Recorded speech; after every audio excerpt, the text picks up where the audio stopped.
Hello, Back to Health Chiropractic family, and welcome to the first video newsletter. I hope that you're enjoying this. Yep, I have to use my glasses when I read, sorry. I'm going to make this as short as possible, and you can thank one of your co-patients, my patient, Tim, who's actually pretty famous. He's got thousands of subscribers on YouTube under Grass Daddy. Check him out if you want to have a great looking lawn and figure out how to handle your lawn this year. Check out Grass Daddy on YouTube and thank him for having me keep this relatively short. Then we're going to start off with just some housekeeping, just like in the regular newsletter. We are going to be closed on June 15th through the 18th. So we'll be closed Tuesday the 15th, Wednesday, we're going to be closed the 14th, Monday through Friday, 14th through the 18th of June for my 38th year with my wife. So we're going to go up to Bahaba to go hike Arcadia. We'll be closed June 14th through the 18th that week. In July, I haven't decided yet. We're going to either take a day off before July 4th or afterwards. So that would be either Friday the 2nd or Monday the 5th, and I'll let you know next month. But we're definitely going to be away in Atlanta on Friday the 13th of August, if you want to plan that far ahead. We do. So, because I'll be attending the conference where we get to learn about the science, the art, and philosophy of chiropractic amongst thousands of other chiropractors. So I'm really looking forward to that. One of the science things that we will be talking about is the immune system. And I've got here an article from 2019 on the circulating nervous system, how chiropractic, the nervous system, affects the immune system. So when you get adjusted, what's it doing for your immune response? And the conclusion, I'm not going to read the 8-page paper to you, but the conclusion is the nervous system and the immune system have so many connections that they could correctly be referred to as a single system. The nervous system senses damage, infectious agents, and foreign bodies with the help of chemical releasing immune cells and deals with these problems by deploying different types of immune cells to carry out specific procedures. Obstructions in the nervous system, called subluxations as you know, diminish the ability of an individual to sense and repair damage and combat infections, directly resulting in diminished health. Research continues to accumulate which supports the relationship between the vertebral subluxation, chiropractic adjustments, and improved nervous and immune system function. So that's a good connection in this article with approximately 30 references that support what their conclusion was. So it's a great article. I'm going to staple it together and put it in the magazine rack so you guys can read it when you come in if you'd like. Next thing I want to do is we've been talking a lot about exercises in the office this week. Everybody's been asking about it. So I'm going to go over the old exercises that I've given you over the years, just as a review, and then the one new one that I've taught some of you as well. So exercises.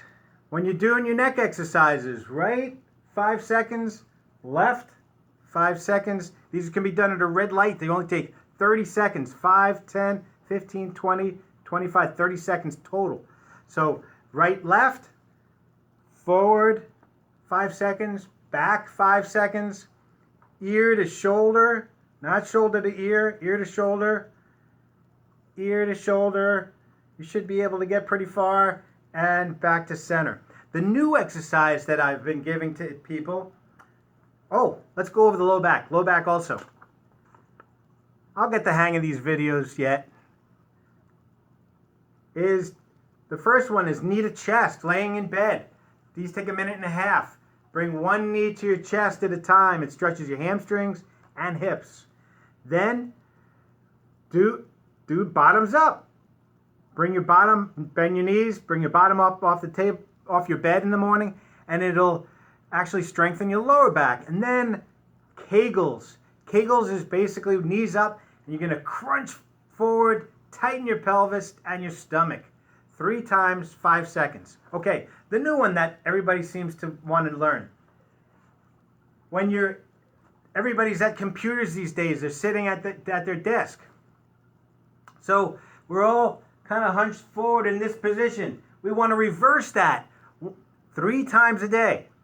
So pretend that there is an orange or a ball between your shoulder blades, and you want to squeeze that ball. You're going from here, the opposite. Open that chest.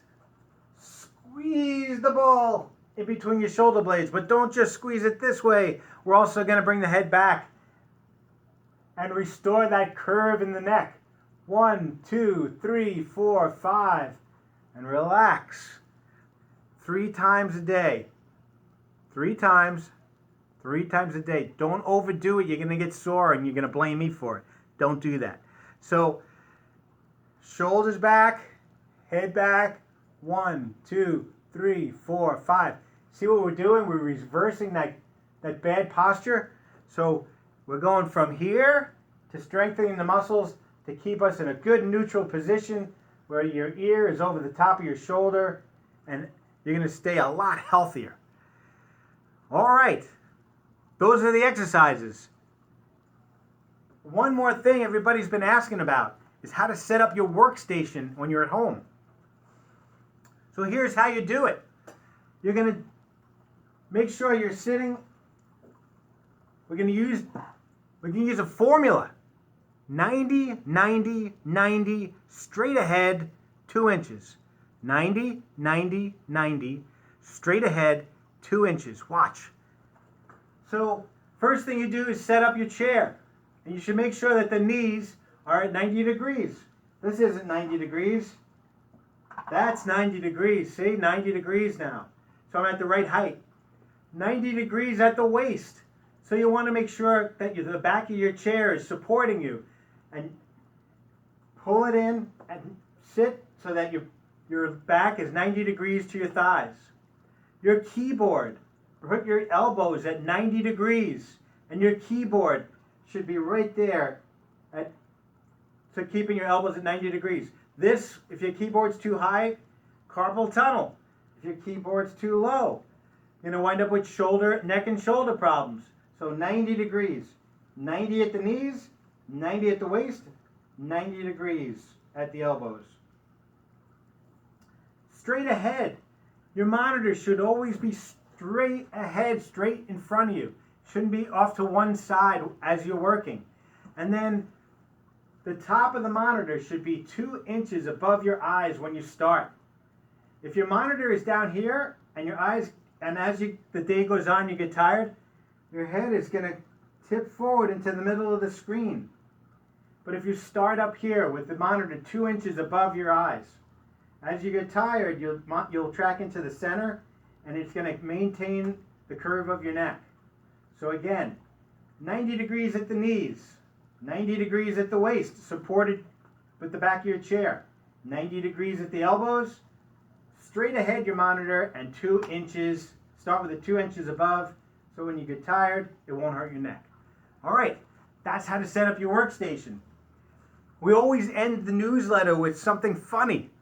So I'm going to give you a little nutrition advice. And here's your nutrition advice. There is a Harvard professor who was giving a lecture to a large group of people. He said the SAD diet, the standard American diet, is killing people.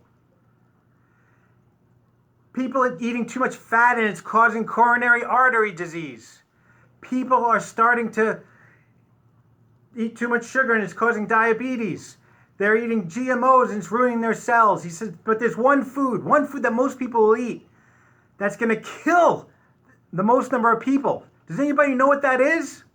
An old woman stands up in the front and says, I know. wedding cake.